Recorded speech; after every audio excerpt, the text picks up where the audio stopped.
En nombre del doctor Jorge Asjana David, le damos la bienvenida a este subespacio Salud y Educación.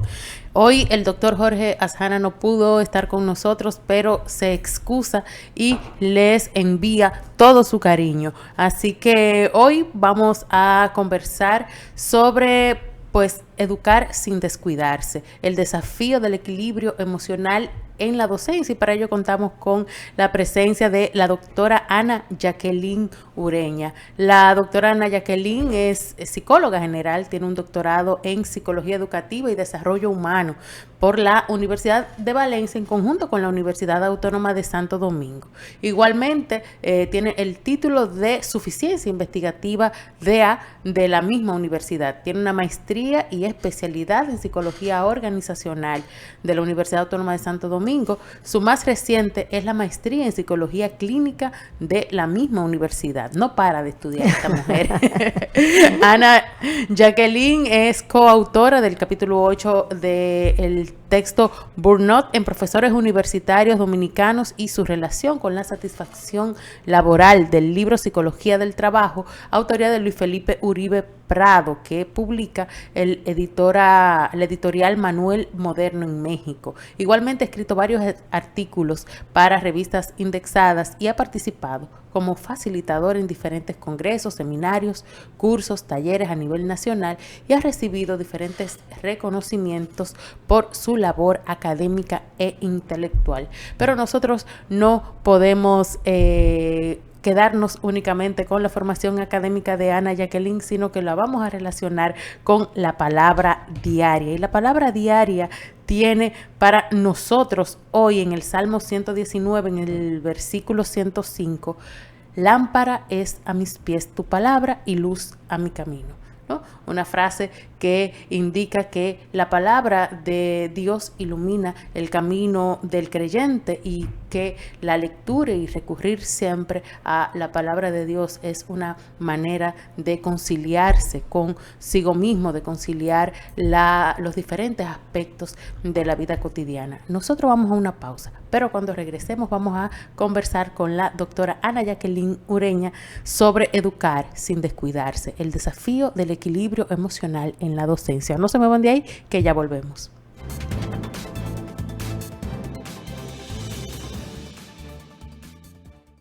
Dale pa' los rincones, donde te espera un gran sol, en la playa, en la montaña, belletas y tradición. Dale pa' los rincones, donde te espera un gran sol, un mofongo, pescado frito y todo nuestro sabor. Que Quisqueya es la más bella, de orgullo voy a gritar. Aquí todo lo tenemos, salgamos a disfrutar. Hermosos ríos y valles que te abrazan con su encanto, y en sus trillos se oye el canto, que a descubrirlo te llama. Dale pa' los rincones, hay que bella en nuestra tierra. Dale pa' los rincones, su sabor y su palmera. Lleva lo mejor de ti y te llevarás lo mejor de tu país. República Dominicana, turismo en cada rincón.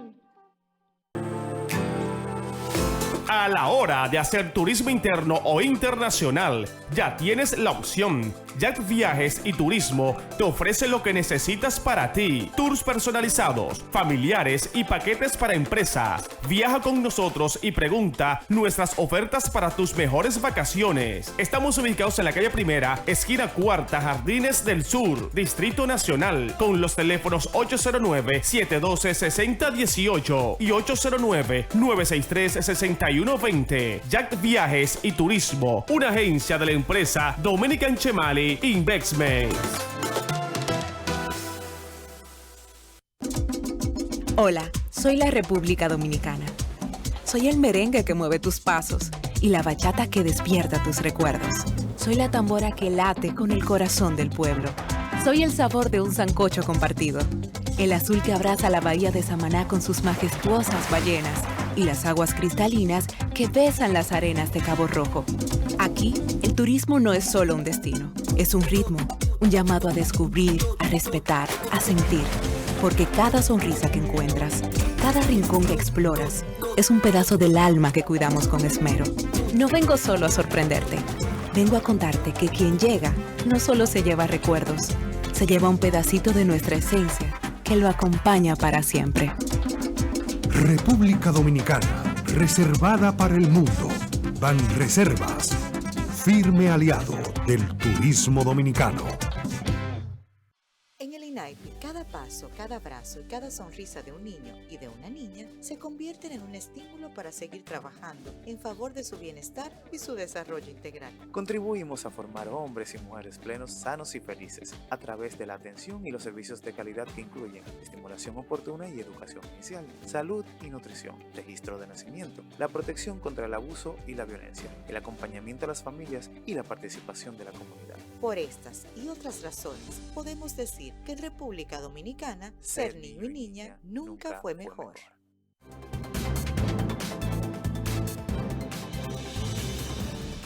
Continuamos en su espacio Salud y Educación. Reiteramos las excusas del doctor Jorge Azahana David, que no pudo conversar con nosotros en el día de hoy, pero ya el próximo martes sí va a estar compartiendo en este espacio con todos y todas ustedes. Hoy les comentaba en el segmento anterior que la doctora Ana Jacqueline Ureña va a conversar con nosotros sobre educar sin descuidarse, el desafío emocional en la docencia, o sea, cómo nosotros podemos gestionar nuestras emociones en la docencia. Bienvenida, Ana Jacqueline, qué bueno tenerte con nosotros. En nombre del doctor Azahana, te doy la bienvenida a su espacio Salud y Educación. ¿Cómo te encuentras? Muy bien, gracias. Feliz de estar aquí compartiendo contigo. Igualmente, desde aquí un abrazo a nuestro apreciado doctor Azahana, próximo rector de la UAS. Así es. ¿Por qué es importante, Ana Jacqueline, conversar sobre el autocuidado en la docencia universitaria de hoy en día? A ver, ¿qué hace un docente? O vamos a empezar hablando qué es la educación. Perfecto. Para el desarrollo de un país. De hecho, se habla de que es el elemento fundamental para lograr que los países desarrollen. Entonces, en ese proceso tenemos estudiantes, tenemos docentes, tenemos las instituciones académicas. Uh-huh. Entonces, el docente juega un rol fundamental en ese proceso. Pero muchas veces las universidades o las instituciones educativas se preocupan mucho, y es correcto, obvio, por el tema de desarrollar competencias duras, pero nos olvidamos de las competencias blandas, que permiten esa interacción, ese manejo entre, vamos a decir, entre lo institucional y lo personal. Me gustaría, Ana, que para el público televidente tú aclararas el concepto de competencias duras y competencias blandas. Exacto. Las competencias duras tienen que ver con el conocimiento, con el saber hacer alguna actividad, algún oficio.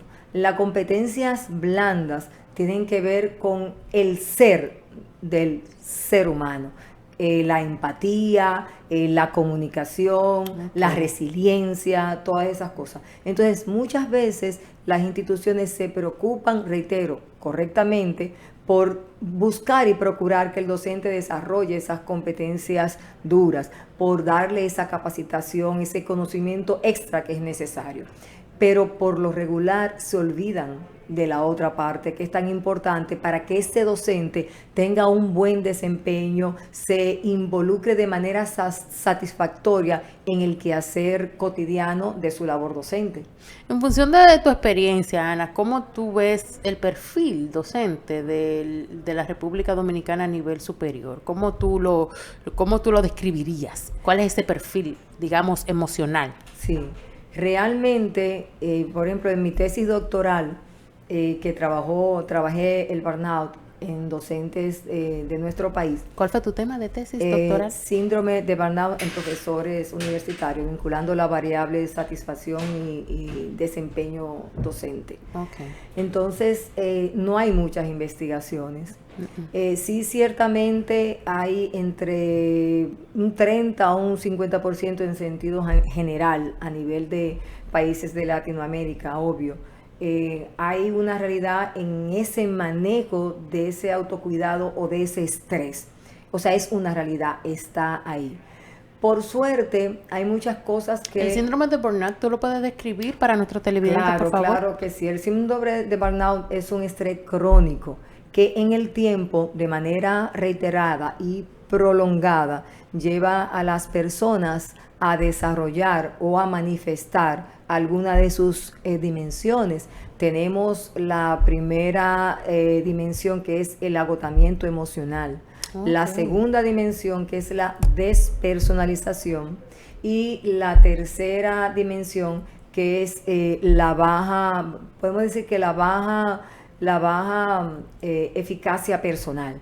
Que tiene que ver un poco con ese desarrollo personal en tu labor docente. Ok, entonces 3 variables sumamente vitales. Claro. Entonces, sí. ¿Y qué entonces tú encontraste que el estrés crónico está afectando a los maestros a nivel superior y está afectando no solamente su calidad de vida, sino también su desempeño? Claro que sí. Su desempeño. Claro que sí. Nosotros podemos ver que hay docentes, lamentablemente, que muchas veces aparentaran que ya no quieren dar clase, que ya, bueno, todo le da lo mismo, y eso es la despersonalización. Okay. Se hace una desconexión con aquello que me está provocando eso, pero es algo inconsciente. No es que el docente lo hace de manera expresa porque quiere, es el mismo burnout que ya ha ido desarrollando que lo lleva. Esa es una de las manifestaciones del burnout. Que entonces cuando eso no se busca cuando no se identifica y no se busca vamos a decir, una salida, y ahí viene el tema del autocuidado, pues entonces ahí vemos el tema que llegan a padecer depresión, llegan a somatizar, vemos por qué los docentes a veces terminamos en condiciones de salud no muy buenas, porque realmente la salud física va muy conectada con la salud mental. Ana, tú tienes aspiraciones de ayudar, colaborar desde la Universidad Autónoma de Santo Domingo, expresamente desde la Facultad de Humanidades, a gestionar recursos humanos. Tú tienes aspiraciones al decanato de la Facultad de Humanidades. Así es. ¿Qué piensas tú hacer con este conocimiento, con estas investigaciones, con nuestros maestros y maestras de la Facultad de Humanidades, que somos nosotros y educación de la facultad donde somos maestros, ¿no? A tiempo completo. ¿Qué tú sugieres o qué tú planteas desde una posición ya de más responsabilidad administrativa para favorecer a nuestros maestros y a nuestras maestras? Gracias, Ibe. Ciertamente, la universidad inició, cuando yo fui directora de la Escuela de Psicología, en la gestión de la maestra Emma Polanco, de la doctora Polanco, un programa que está ahí, que se avanzó una parte, y la idea es, con la gestión del doctor Ashana próximamente, que también está muy preocupado con esta realidad porque la hemos conversado, es darle continuidad a ese proyecto. Y obvio que los profesores de la Facultad de Humanidades, porque hay un tema con la realidad del docente que también tiene que ver con la área de ejercicio, que eso lo vi en mi investigación. Hay áreas que a nivel social tienen, vamos a decir, se ven, y existe la percepción de un nivel, no solamente a nivel económico, sino un nivel que tiene que ver con el estatus, vamos a decir, moral de la profesión. Y en el caso de quienes trabajamos en el área de las humanidades, a veces hay un poco de, vamos a decir, de aislamiento de esa realidad. Y sin embargo, el ser humano es el centro de todo. Así es. Es el centro de todo. Me preocupa ese programa del que tú conversabas, que se inició en la gestión de la doctora Emma Polanco. ¿De qué se trataba? ¿Qué perseguía? ¿Y cómo puede el doctor Ashana desde su gestión retomar estas iniciativas? La idea es un programa de salud integral, en donde se va a apoyar y se va a acompañar. Eso se trabajó desde recursos humanos general, la Escuela de Psicología en aquel momento, y también la Facultad de Medicina a través del área de psiquiatría. Entonces, la idea es dar ese apoyo y ese acompañamiento tanto a docentes, profesores y personal administrativo, con la idea de acompañar. Y después del COVID, con más razón, estamos viviendo esa realidad que están, o sea, en sentido general, todos los seres humanos. Hay unos que tienen mayores estrategias de afrontamiento, porque es su personalidad, por diferentes factores. Pero hay otros que no tienen esas estrategias de afrontamiento y fácilmente pues caen en depresión, en ansiedad, porque la misma carga, las exigencias que tiene el docente, señores, son muchas. No es solamente dar clases. Ana, pues yo veo un panorama un poco de intervención debe ser de intervención casi inmediata, porque si tu investigación fue previo a la pandemia y ya mostraba que la mayoría de los docentes dominicanos a nivel superior padecían del síndrome de burnout, el síndrome de estrés crónico, que ya estaban hasta aquí de trabajo, de lo que comentabas tú, despersonalización. Si ya esa realidad existía previa a la pandemia, entonces, post pandemia, ¿qué tú entiendes entonces? ¿Cómo está la cosa? ¿Cómo está la realidad? Ahora, ¿cómo tú ves a los maestros de hoy día? ¿Qué tú les propones? ¿O cómo tú lo ves? Porque después del COVID, ¿qué tú ves en las aulas, por ejemplo? Cada vez más las exigencias a nivel social a un docente se elevan por el tema de la competitividad, por el tema incluso de los rankings que se les exige a las universidades. Sí. Entonces ya no es solamente tú dar clases, ya es tú tener doctorado, postdoctorado, maestría, etcétera, publicar, investigar. Así es. Hacer tu labor también administrativa si tú eres funcionario o funcionaria. Entonces, todo eso es presión. Sí. Sin contar tu vida personal. Y si tú eres mujer, elevémoslos a la raíz cuadrada. Entonces, todo eso es presión. Entonces, la realidad es que si las universidades a nivel estructural no hacen ese espacio, las universidades en sentido general sí psicoeducan. Psicoeducan. Esto es que se dan talleres, dan conferencias, se habla de inteligencia emocional, se habla de diferentes factores. Pero a veces no es solo psicoeducar.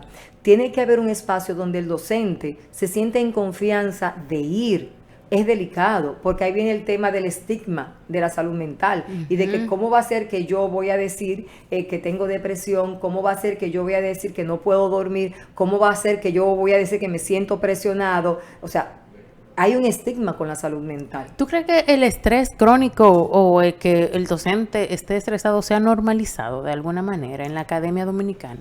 ¿Y qué consecuencias tiene esto? Porque, ¿verdad? Sí.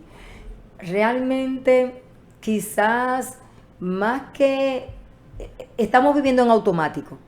Y al vivir en automático, de alguna manera, entonces pudiésemos hablar de una normalización, porque estamos en automático. Si nosotros nos ponemos a ver que nos levantamos a una hora hoy y todo lo que tenemos que hacer en el día de hoy, por ejemplo, tú y yo, que ya estábamos hablando fuera de cámara, óyeme, llevamos un ritmo de 1000 cosas al mismo tiempo por segundo. Es una. Entonces, hay esa realidad. Entonces, ya no es solamente psicoeducar. Ya la cosa tiene que ir un poquito más lejos. Darle la opción y la oportunidad, en este caso al docente, para que tenga ese espacio. Porque también es otra cosa. De alguna manera, la estructura institucional, la academia, en este caso vamos a hablar de las universidades, pero eso es válido para todos los niveles, Y a veces en el nivel inferior, estamos hablando de educación básica, intermedia, son públicos diferentes, pero no querramos saber lo que es dar clase a un adolescente, con la realidad que hay hoy en día, y a veces con aulas sin aire, en un clima caluroso, donde muchas veces no, y más a nivel público, porque en la privada hay otra realidad. Sí. Entonces, no es solamente, está ese contexto que tiene que ver con ese espacio a nivel físico, con la estructura institucional académica de ese espacio que yo te puedo dar, porque las consultas privadas son costosas, pero también estamos hablando de que es un ámbito laboral lo que me lo está provocando. Es mi trabajo lo que me está provocando esta condición. Entonces se supone que también las instituciones tienen que buscar cómo contribuir a que ese docente, porque si no, por eso que se llama el síndrome de quemarse en el trabajo, terminamos fundidos, y de hecho yo voy más lejos y ve, a nivel de las políticas públicas, el docente debería, a nivel de temas que tienen que ver con jubilación, contrario a lo que se ha planteado, que son 65 años y que la persona está hábil, está útil, sí, claro que sí, pero hay que evaluar el tipo de trabajo que se hace y a qué nivel esa persona tiene una salud real, no solamente física, sino también mental, para continuar haciendo esa labor. Porque hay una realidad con la necesidad económica que no va a la par con la otra. Así es. Ana, ¿qué consecuencias ves tú que puede provocar a corto y a mediano plazo que no se atienda este síndrome de burnout agravado ya que sufren los docentes y las docentes dominicanos? ¿Qué tú crees que puede pasar? Y no se me ocurre nada para revertirlo, porque el sistema, contrario a sensibilizarse, conduce a incrementar esta carga. Lamentablemente es así. Bueno, hablábamos ahorita de la depresión, el tema de la despersonalización. En buen dominicano me da lo mismo. Estoy aquí, pero no soy yo. Estoy aquí, pero no soy yo. Pero no es que el docente lo haga a propósito. Es algo que él no sabe. Él no sabe lo que le está ocurriendo internamente. Ni hablar de esa baja autoeficacia. Entonces, ahora con el tema de la sociedad del conocimiento y con el tema de la exigencia social, en donde el docente tiene que saber de todo un poco. Entonces, en ese saber de todo un poco, no hay espacio, porque entonces cuando tú tienes un sábado, un domingo, tienes que irte a hacer el taller, el curso, tienes que